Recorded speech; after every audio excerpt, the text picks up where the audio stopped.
Bom dia a todos os amigos da cidade. É com muita alegria que nós estamos nessa manhã com você, começando a semana, uma segunda-feira. E como nós aprendemos ontem lá no nosso culto, na Palavra da Noite, vamos realmente declarar que está tudo bem e que essa será a semana da nossa bênção, da nossa vitória. Esse será o dia em que o Senhor vai estar nos contemplando, sempre com o seu grande amor, com a sua grande graça, com a sua grande misericórdia. Eu começo essa segunda-feira e eu vou começar com um texto agora pela manhã, agora no início do programa. E no final do programa eu quero deixar um outro versículo-chave para todos nós. Esse texto é um texto que está no Salmo 51, onde o rei Davi, então, ele fala sobre a sua alma. E ele, nesse salmo, ele começa a pedir misericórdia de Deus e ele pede que Deus guarde a sua alma e purifique a sua alma, sare a sua alma, porque ele está sentindo muitas dores na sua alma. E separei então esse versículo quando ele diz no versículo 7 do Salmo 51: Purifica-me com isso e ficarei puro, lava-me e ficarei mais alvo do que a neve. Nós vamos falar de alma nessa manhã. Vamos falar sobre a nossa alma e como a nossa alma precisa tanto de ajuda e a ajuda de Deus. Portanto, esse programa é um programa muito especial para todos nós, porque todos nós precisamos sempre de ajuda e de socorro e precisamos compreender como está a nossa alma. Fique comigo nessa manhã, nossa convidada já está aqui e será para cada um de nós uma manhã muito especial. Eu sou a pastora Jurema e este é o programa Amigos da Cidade. Muito bem, nós estamos de volta e como eu disse, hoje é um momento que nós queremos trabalhar muito sobre a nossa alma, entender algumas coisas e eu tenho a alegria de trazer aqui comigo, ela quando pode sempre está no programa conosco, é a Alice, psicóloga e nesse conhecimento que ela tem sobre a alma do ser humano, nós vamos falar sobre esse assunto, né? Bom dia, Alice. Bom dia, pastora Jurema. Bom dia a todos os telespectadores aqui da TV Carajás, do programa Amigos da Cidade. É um prazer estar aqui novamente com você. Alice, nós temos vivido assim momentos bem complicados. Na semana passada nós tivemos assim um fato que aconteceu na cidade com uma família aqui da nossa cidade. E se aconteceu com essa família, toda a cidade fica abalada. Toda a cidade, todos nós sofremos, né, com respeito à depressão. Uma jovem, bonita, inteligente, tendo um futuro todo pela frente, uma família bem constituída, mas a dor, a angústia da depressão realmente levou-a a tentar matar, eu sempre digo, não a vida dela, mas matar aquilo que estava maltratando a vida dela. Quando nós olhamos um fato como esse, nós ficamos meio despertados. E eu comecei a ler vários comentários de pessoas que diziam, que pena, mas eu também sofro desse mal, eu também estou lutando, eu estou tomando muito remédio, eu estou fazendo tratamento. Vários comentários de pessoas que se posicionaram dizendo, eu também estou pedindo socorro. Depressão é um mal do século? Olha, depressão é um mal desse século, mas sempre existiu.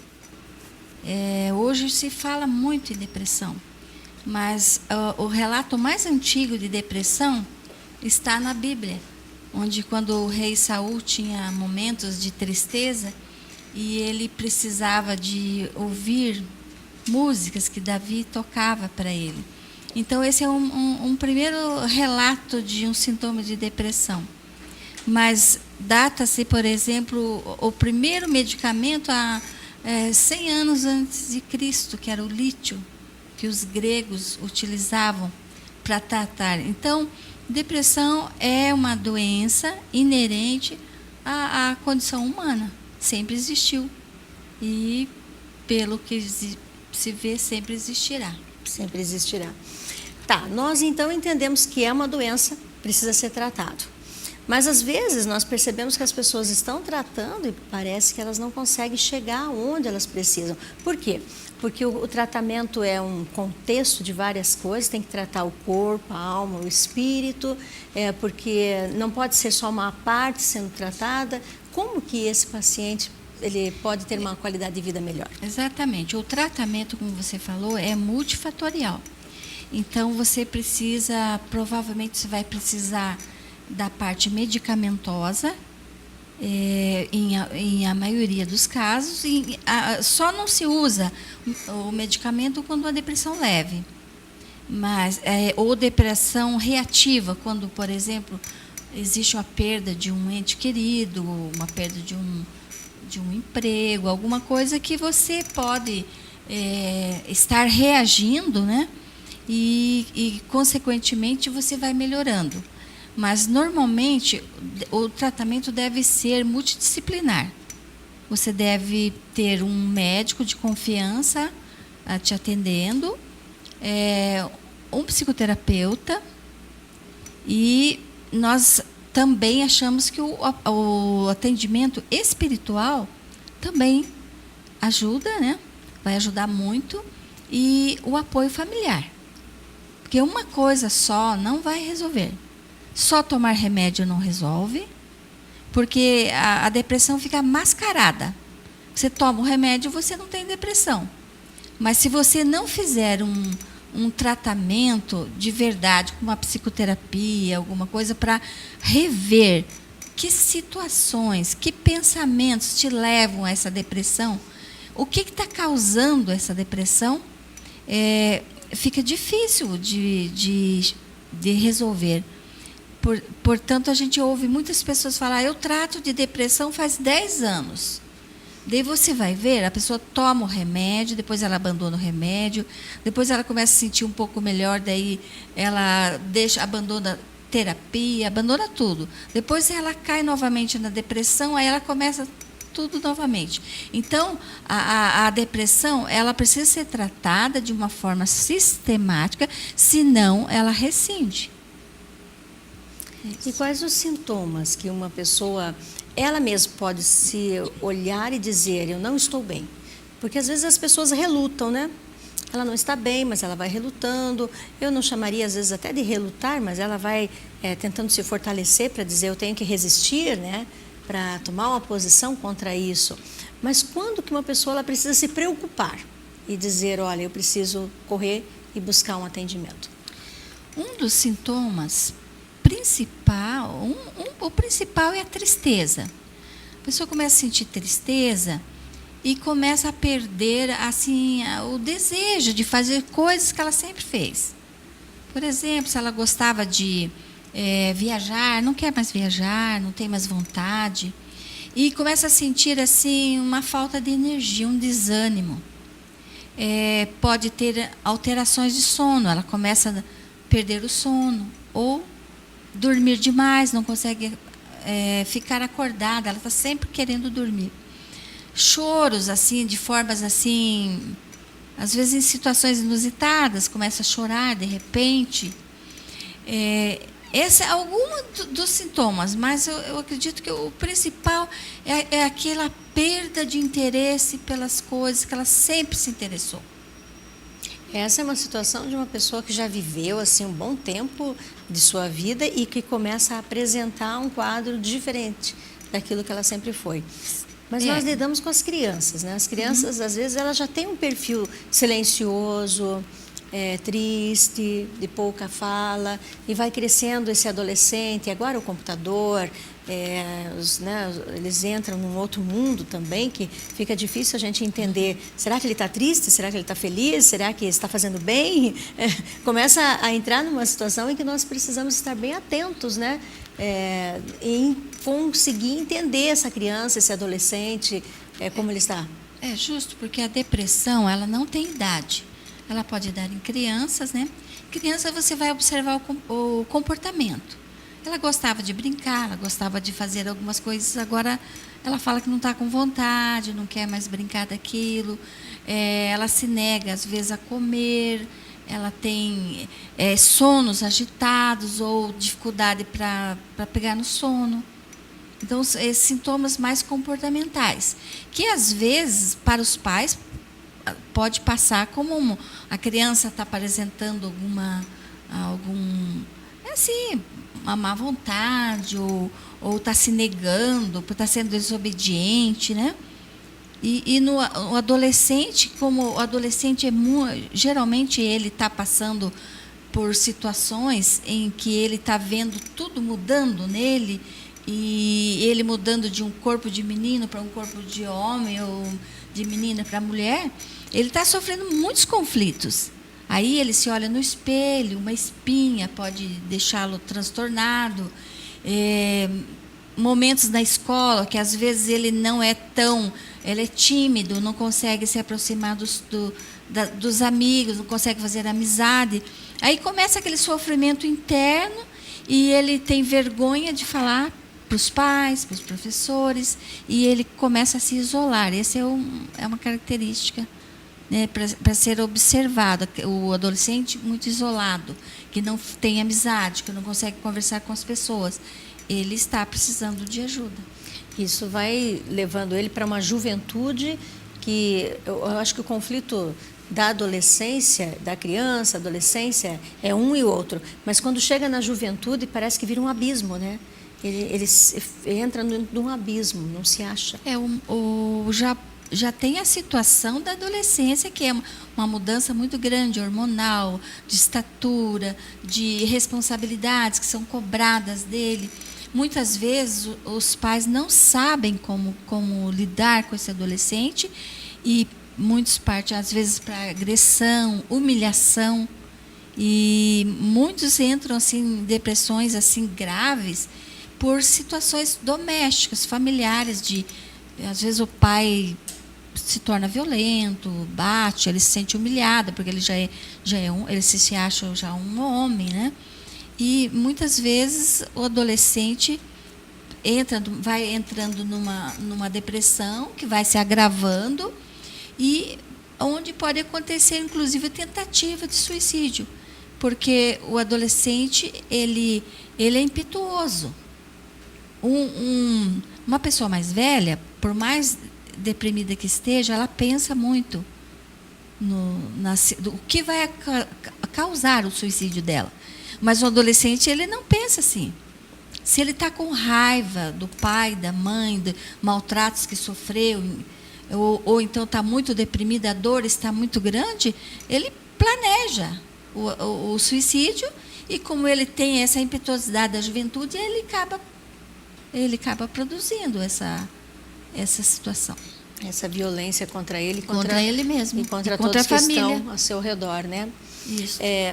Falando em família, né? Vamos focar um pouquinho a família. A família que tem alguém em sua casa vivendo essa situação de depressão. O comportamento, ela tem que atender toda a atenção para essa pessoa, ela tem que viver, como que ela vai agir? Cada caso é um caso, né? A gente sabe disso, mas... Eu acredito que a família, ela precisa acompanhar. Porque se tem um depressivo numa casa, num lar, todo mundo vai sofrer também.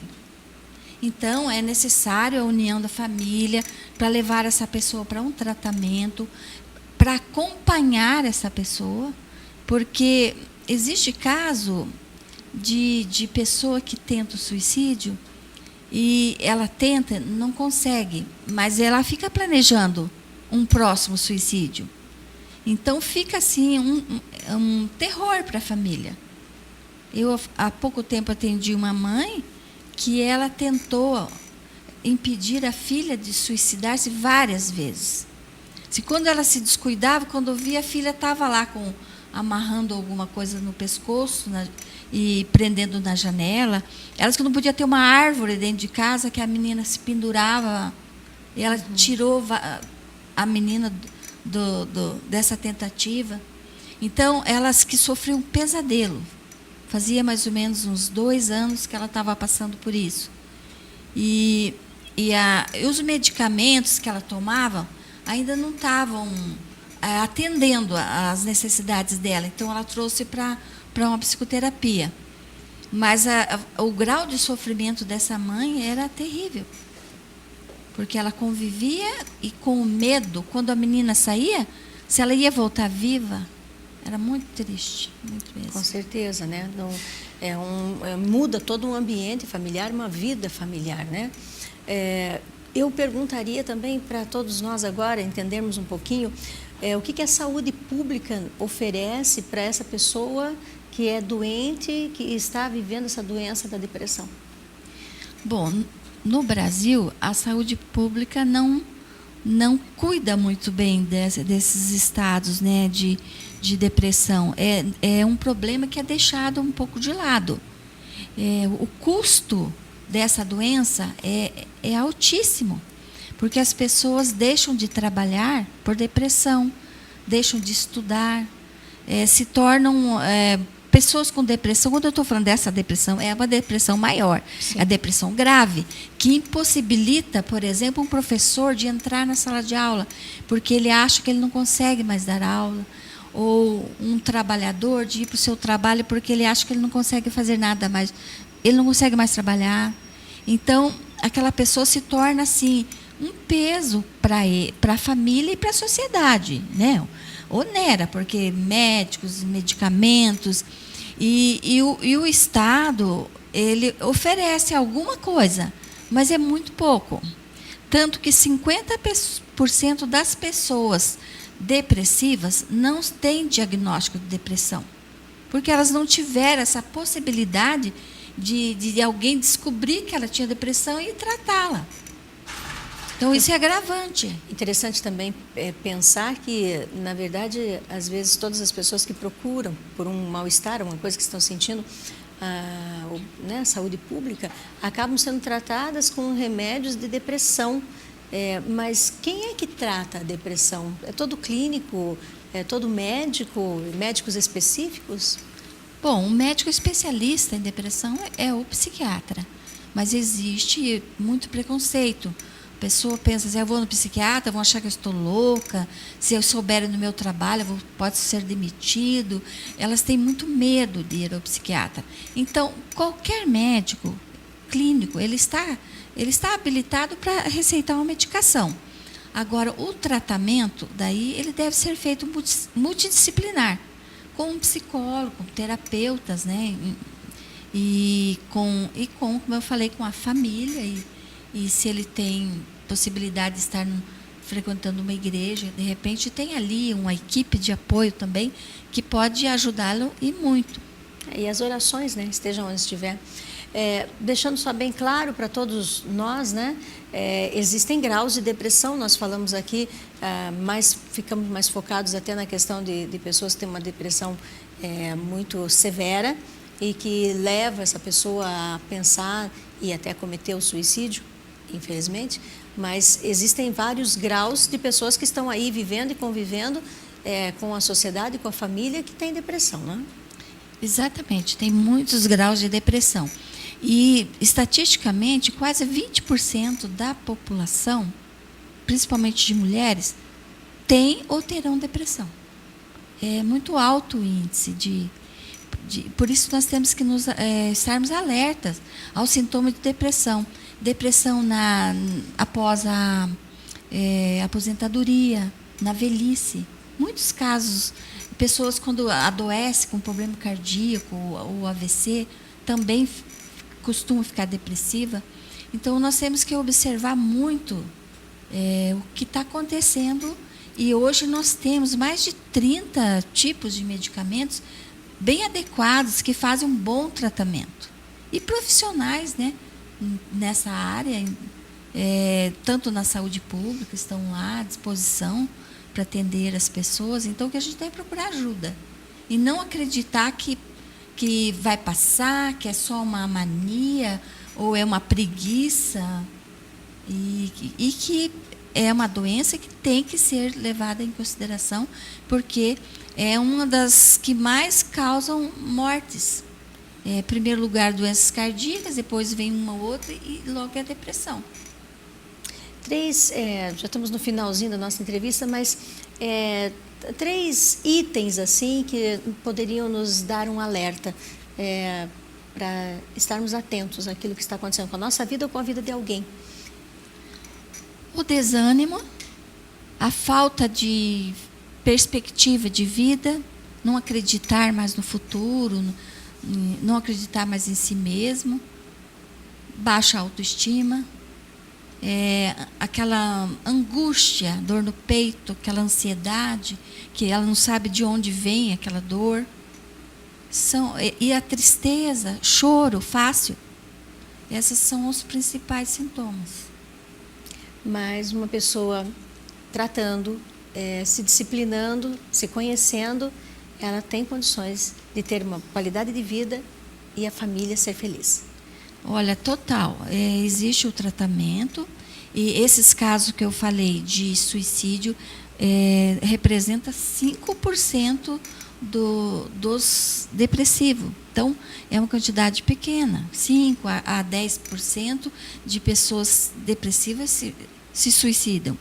Então, os demais estão assim com um arsenal assim de tratamentos, medicamentos, novas posturas de vida também, hobbies, você voltar a fazer coisa que te dava prazer.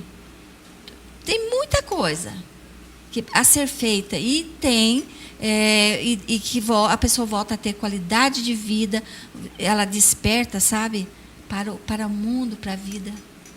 Vamos ser felizes, né? Vamos ser felizes.